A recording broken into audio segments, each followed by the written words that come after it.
Day is over. It is time to look forward to the general election in November. Our Mike Rush sat down with the Hill to get insight on the presidential race and congressional challenges. For Inside on Post Super Tuesday, we have Kate Martell with the Hill joining us today. Thanks for being here, Kate. Thanks so much for having me, Mike. So obviously the big news today, Nikki Haley is out. That leads the way to a rematch between President Joe Biden and former President Donald Trump. Do you see Haley supporters getting behind Trump now? That is a really, really good question because up until now, Nikki Haley has been running as this alternative to Trump and has hardened her attacks and opposition against Trump in the most recent weeks.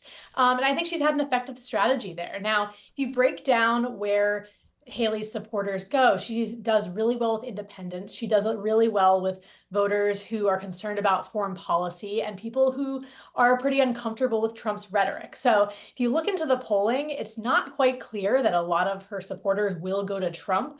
I'm guessing probably a mix of going to Trump versus Biden because she has been this Trump alternative. I don't see them automatically turning and supporting former President Trump. And particularly because when we saw her drop out this morning, she did not endorse Trump. She said it's up to him to try to unite the party. And that's what I expect to try to see him do and Republicans around him, hoping that can be the message. But the real question is what happens, because the margins are going to be really, really tight in November, particularly in these swing states.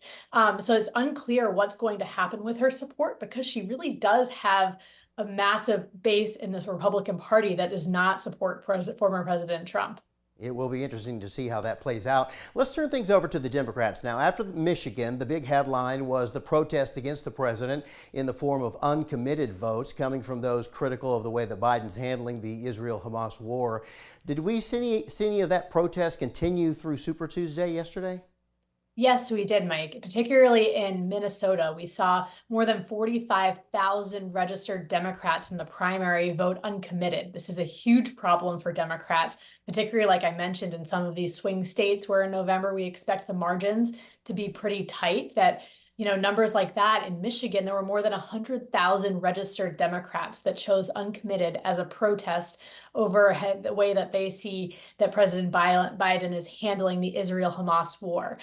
This is an issue that's really, I think, going to plague Democrats, and it's up to the Biden administration to try to find, some way to unite the party and have some type of solution and response in the Middle East that I think then can unify the party and bring back those Democrats, because they're pretty loud and they were really effective yesterday in their message. So, Kate, let's take a wider look now across the country. What were the big headlines for congressional races, and what challenges are the parties facing when keeping the majority in both chambers?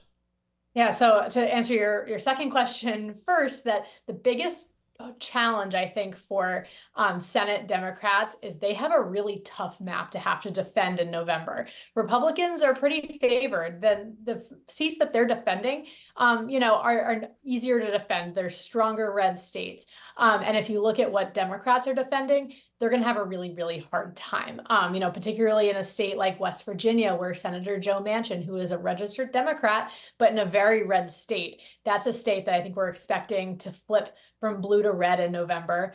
We had interesting news yesterday from Senator Kirsten Sinema. She was a Democrat. Then a few months ago, she switched over to independent. She announced that she's not running for re-election. So the Arizona Senate race is expected to be really tight. So that's one that I think we're going to be watching really, really closely. And more broadly, we've seen a lot of retirements from House Republicans.